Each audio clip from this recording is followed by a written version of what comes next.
Bienvenue dans ce dernier épisode de la saison 1 des AgroDays sur la conservation des sols et les agroforesteries. Cette journée vient clôturer un cycle de 5 journées techniques où nous avons pu avoir l'occasion de voir des experts, des démonstrations de matériel et une participation nombreuse d'agriculteurs.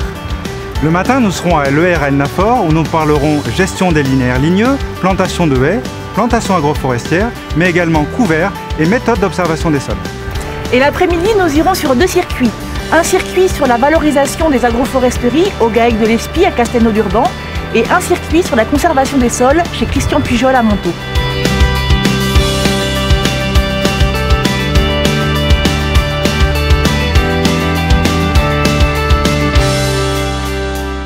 On est aujourd'hui en 2017, on arrive à la fin des 3 ans du projet Assolement et c'est un projet qui a la particularité d'être porté par un groupe d'agriculteurs.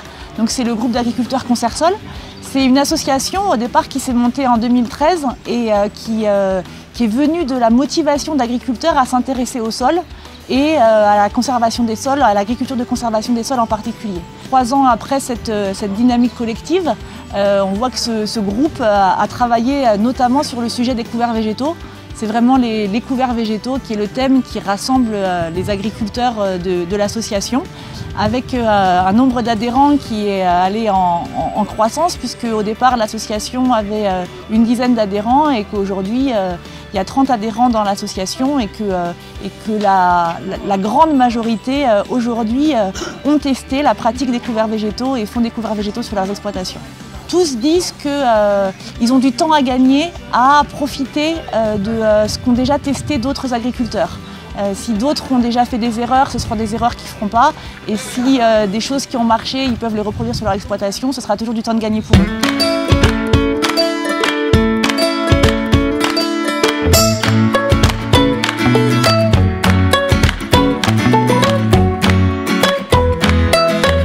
L'association Concersol, humainement, m'a enrichi parce que j'ai rencontré des personnes que je ne connaissais pas.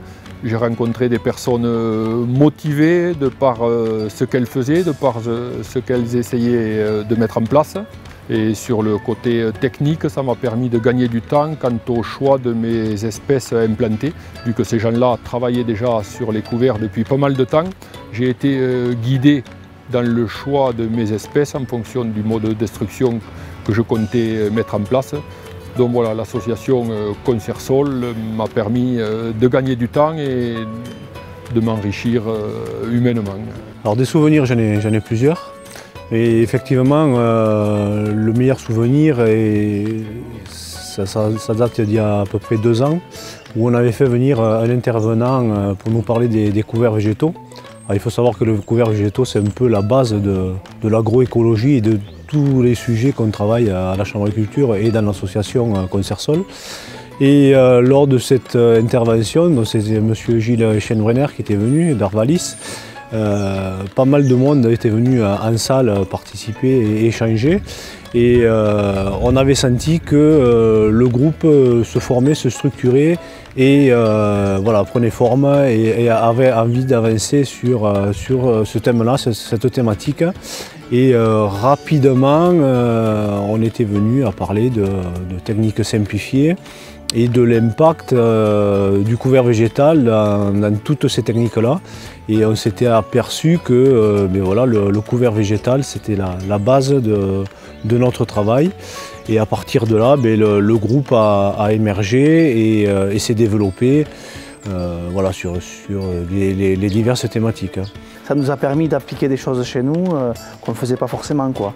Donc moi j'ai trouvé des choses intéressantes chez chacun d'entre nous et des choses que j'ai pu mettre en pratique très facilement, quoi. Je passais à côté alors que je pouvais très bien le faire. Juste le fait d'en discuter, ça m'a ouvert l'esprit et j'ai pu appliquer 2-3 techniques toutes simples. Le regard que je porte sur ces couverts, on l'a vu à travers les profils, ça apporte une facilité de travail, du travail superficiel du sol. Et ensuite, à travers les analyses et les relevés qui ont été faits, on s'aperçoit que ça remonte pas mal d'éléments minéraux en surface. Ça aussi, c'était un aspect qui m'intéressait, mais ce n'est pas quelque chose que nous-mêmes, comme ça, on est capable de mesurer. On ne peut que se fier à ce qu'on nous dit et aux mesures qui sont faites.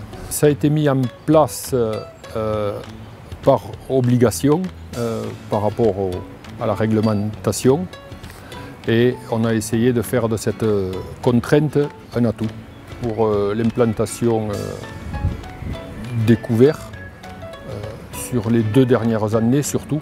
On s'aperçoit que c'est 2 périodes totalement différentes.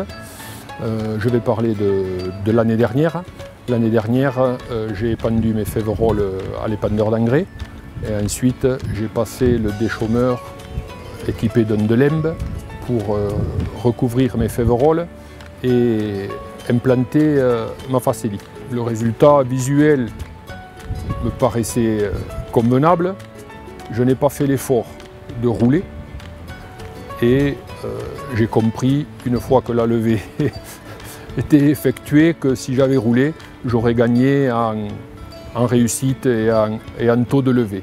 Donc j'avais des parcelles qui en maïs plafonnaient. Quand je faisais 105, j'arrivais pas à 110 sur ces parcelles, alors que je voyais quand même mes voisins autour qui faisaient des rendements un peu plus élevés. J'avais beau m'appliquer à semer, faire attention à la fertilisation, au désherbant, je sentais qu'il y avait quelque chose qui bloquait dans ces parcelles-là.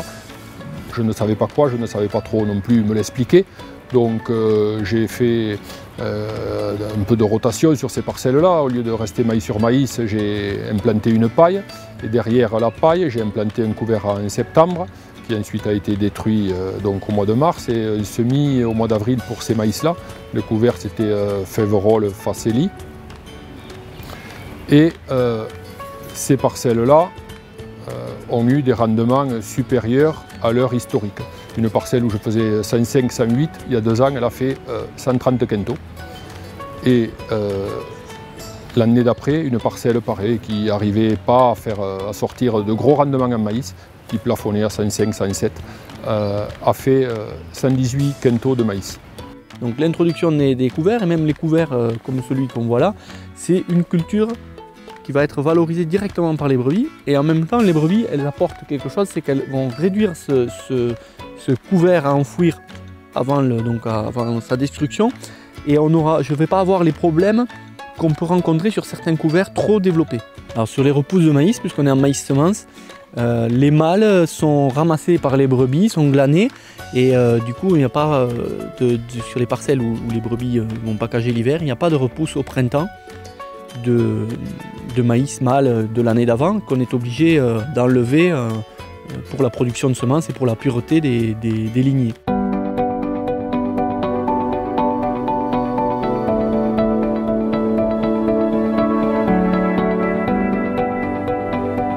La Chambre d'agriculture de l'Ariège a accompagné pendant 3 ans l'association Bois Paysan, composée d'exploitations agricoles ariégeoises. Ces exploitants avaient pour objectif de renforcer leur exploitation agricole en utilisant l'arbre et le bois comme un levier de développement. Dans le cadre de ce projet, nous avons traité particulièrement de la question des plantations de haies, plantations agroforestières, mais également de la valorisation des produits issus de l'exploitation et de l'entretien de ces haies. Concrètement, ça a eu un effet au niveau individuel de l'exploitation agricole, mais également au niveau collectif. Au niveau individuel, ça s'est concrétisé par exemple par l'utilisation du paillage bois en remplacement de la paille dans les stabulations, ou encore par des plantations au sein des parcelles agricoles, et enfin par la valorisation des produits bois issus de l'entretien de ces haies. Au niveau collectif, ça a permis de créer des services pour les agriculteurs de mécanisation, par exemple un coupeur-fendeur en commun ou encore une remorque forestière. Ça a également permis de créer des moyens commerciaux en commun et abouti à la création d'une société qui s'appelle Bois Paysan Distribution et qui commercialise des produits bois via des grandes et moyennes surfaces. Au niveau des perspectives, toujours au niveau de cette question de la diversification des revenus, qui passe par la diversification des produits bois, les agriculteurs ont un projet d'achat de broyeurs. Nous allons poursuivre le travail entamé avec l'association Bois Paysan en nous intéressant à la question de l'autonomie fourragère et l'autonomie alimentaire, toujours en utilisant l'arbre et le bois comme un levier de développement sur l'exploitation agricole. Ce projet a permis de diagnostiquer 2300 hectares de parcelles agricoles, mais également 130 km de haies. En termes de résultats, par exemple, ça a permis l'implantation de 35 hectares agroforestiers ou encore la création d'une société commerciale regroupant 10 agriculteurs qui commercialisent dès aujourd'hui les produits bois. Pourquoi j'ai fait du paillage au bois sur mon exploitation? Eh bien, la problématique des éleveurs est de plus en plus... les éleveurs sont de plus en plus à la recherche de paille. Les céréaliers sont de plus en plus conservateurs de cette source de matière organique et donc l'échange devient de plus en plus compliqué. Sur mon exploitation, j'ai la chance d'avoir les deux, des bois et des céréales, pour utiliser sur mes animaux. Les enjeux, ils sont doubles, c'est-à-dire de limiter la charge liée aux haies, donc liée à leur entretien, qu'elles n'envahissent pas, qu'elles ne prennent pas une charge économique trop importante ou un poids économique trop important.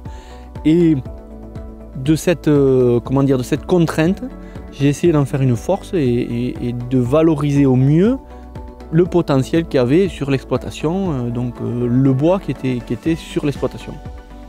J'ai acheté ma ferme il y a 15 ans, elle était divisée en deux grandes parties, une avec des haies et une autre sans haies.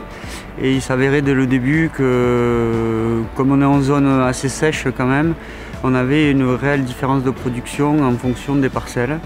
Et alors qu'on est sur des terres identiques d'un côté comme de l'autre.